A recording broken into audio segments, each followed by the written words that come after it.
Hello everybody, welcome to another great episode of Distilled, Brewed, and Reviewed. On this channel I do everything that has anything to do with alcohol and coffee. How cool is that?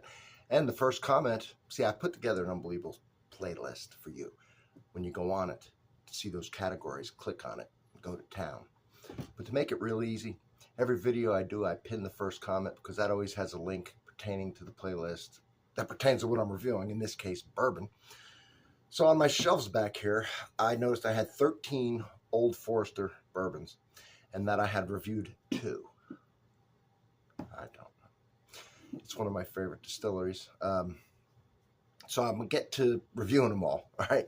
We're going to start. I had the 86 and a barrel pick, single barrel cask strength that I did, and that's it. But yet I had 11 other ones, 12 other ones, whatever.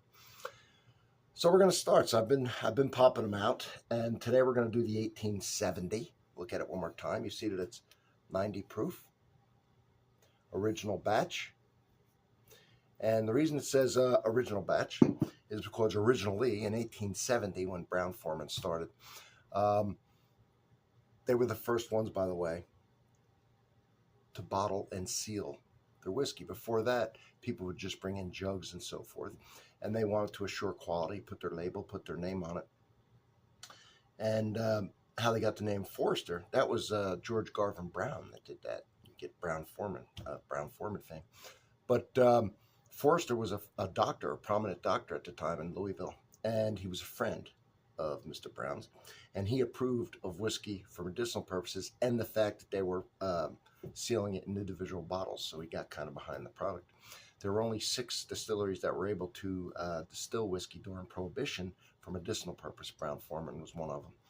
So 1870 is the year that started. Now, and I'll give you another little tidbit. If you look on here somewhere under the rainbow, right here, how good you're going to see that.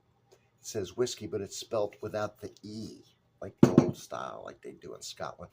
That was because that was before it became quote unquote proper to spell it here, or at least common to spell it here with the E, because you can spell whiskey either way. So that's why they have, like Maker's Mark doesn't do it for a nod to their Scottish heritage. In this case, it's just because they came out before that became popular. All right, so why is it original batch? Because the original batch of 1870 was sourced from 3 different distilleries. They're not going to do that now, not Brown Forman. So what they do is they source from 3 different warehouses, their warehouses. But they source their bourbon, that was made from different batches. It's put into different warehouses, and it's put into the barrel at different proofs. And it also has different ages. So it's a nod to the 1870 way they did it. Old Forester is 72% corn, 18% rye, and 10% malted barley.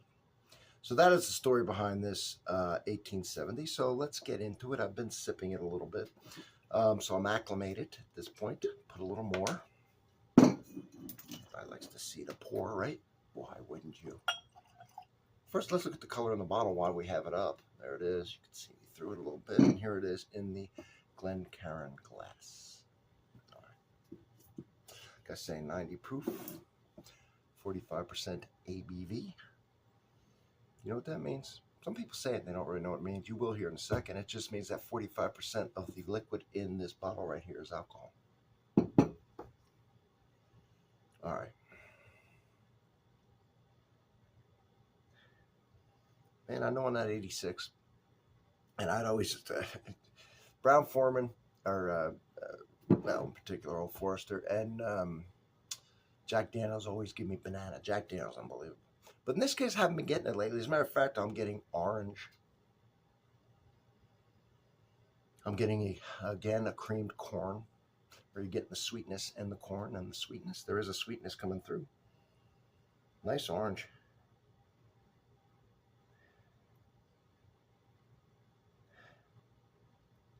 Kind of a cotton candy smell.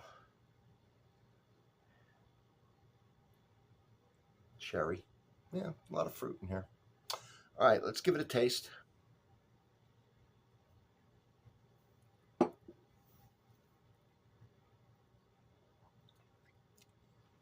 Now, when people say baking spices, what they generally mean is cinnamon, nutmeg, what else? Cinnamon, nutmeg, what's the other one? Clove.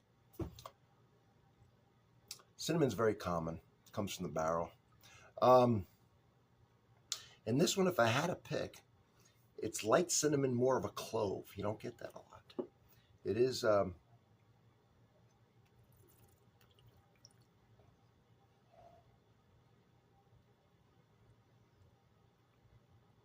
know what that tastes like?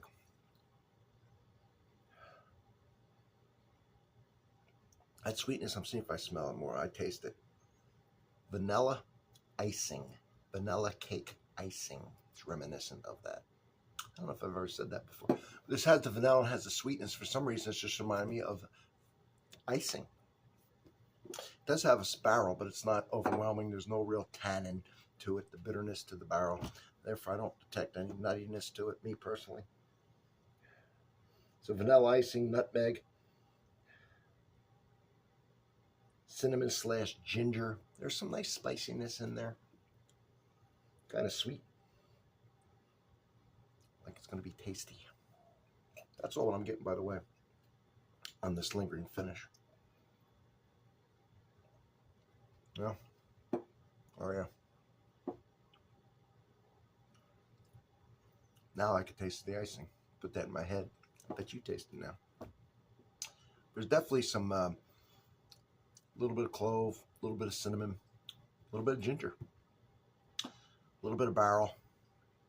It's good because it doesn't have it's not overwhelming with the barrel. It's not overwhelming with the tannins from the barrel, which can give it sometimes an off aftertaste. So it's got a lot of nice flavor to it. This has a lot of nice flavor to it. It certainly didn't disappoint. Go ahead, try it if you would. It's I think in the $50 range now. I'm not sure. I've had this a while. And compare your notes to mine. I'm interested. All right, thank you for being here. I'll see you on the next one. If you like Old Forester, stick around. I'm going to pop out 13 of these bad boys. All right, I'll see you on the next one.